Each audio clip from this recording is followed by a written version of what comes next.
You know what's wild? Without sex, we'd be missing out on a whole roller coaster of experiences. Elaine, the genius behind How to Think More About Sex, hits the nail on the head. She talks about how not having this universal love language makes us miss out on some pretty crucial life lessons. Sex, ideally, is this amazing symbol of total acceptance between partners.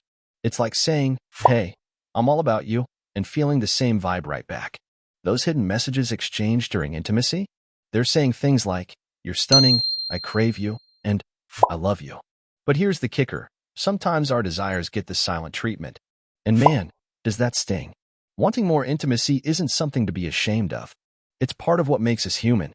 When that aspect starts to fade in a relationship, it's like a slow leak. The connection weakens, and we start feeling it deep down. Ever wondered what being in a sexless relationship feels like? Let me break it down for you. Sign number 1. Insecurity Central.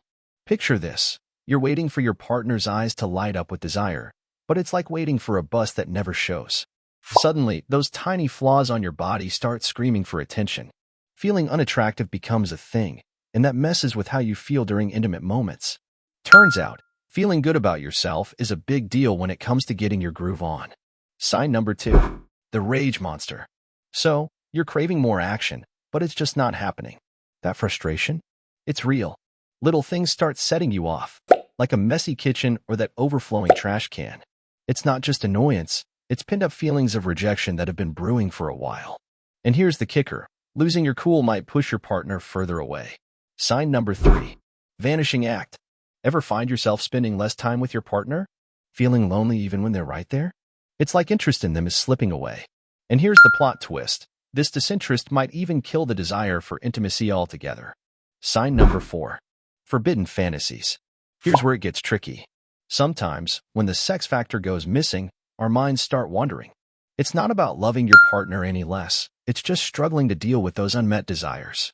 Our brain chemistry plays a role here too. Oxytocin, aka the love hormone, takes a hit when intimacy fades, and suddenly, thoughts of being with someone else creep in. But hold up, sex isn't just about, well, sex. It's a language of love that does wonders for our health too. Studies show it's like a health booster, good for the heart, eases headaches, acts as exercise, and boosts the immune system. So, it's not just about the act itself. It's about the holistic well-being it brings. But hey, it's a two-way street. Just as you shouldn't be judged for wanting more, your partner shouldn't be shamed for wanting less. Communication is key. Asking what's up and being open about it could be a game changer.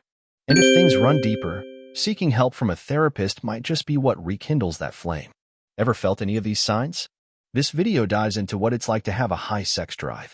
And if you're on the other end, not feeling it, this one might shed some light on sexual repression. Remember, whatever you feel, it's part of being human. Embrace it, and let's work on connecting better, both emotionally and physically.